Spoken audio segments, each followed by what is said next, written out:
मगध के शिरोमणि परम ज्ञानी ब्राह्मण जो अब भिक्षु बन गए।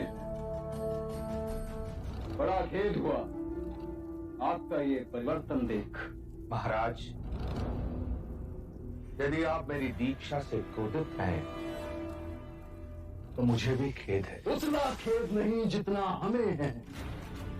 आपने अपनी पूरी ब्राह्मण जाति को, मगध को हमें लज्जित किया है और हमारे जले पे नमक छिड़कने के लिए उस बुद्ध के अनुयायी बन गए हैं आप।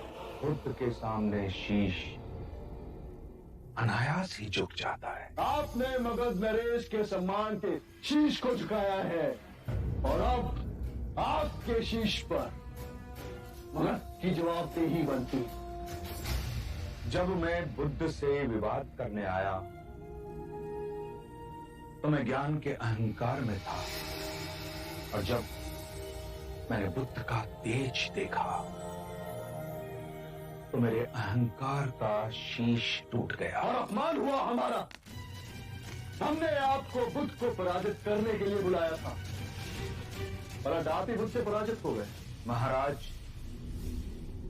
मैं संघ की शरण में इसलिए नहीं आया कि मैं आपका, जाति का, धर्म का अपमान करूं, किंतु मैं संघ की शरण में इसलिए आया हूं महाराज कि मैं जीवन में कभी परम धर्म के किसी मार्ग को पा सकूं, सुख दुख से परे शांति के मार्ग पर। तो दुख से परे जा रहे हैं, अपने कर्मों के दंड को भुगते बिना। महाराज, आप जैसा उचित समझें करें। सागर के गर्भ में समाहित पृथ्वी पर जब हम विजय प्राप्त करते हैं तो हमारी तृष्णा और बढ़ जाती है और सागर से परे की पृथ्वी को भी जीतना चाहते हैं। जिस प्रकार मनुष्य लोभी होता है उसी प्रकार सागर भी लोभी होता है। वो सदैव जल की इच्छा रखता है और जिसने अपने आप को जीत लिया उसने महाराज ब्रह्मांड को जीत लिया। अब एक और शब्द नहीं। मैंने आपको यहां धर्म की चर्चा के लिए नहीं बुलाया है। आप स्वयं को जीतने जा रहे हैं, दुख से जीतने जा रहे हैं, है ना? तो देखें कि आप दुख पर विजय पा सके। ले आओ।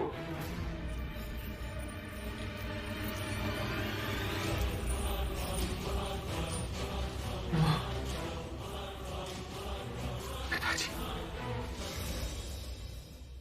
तो परम ज्ञानी सोनदान, अभी तक आप में सुख और दुख ऊपर नहीं हो सकते।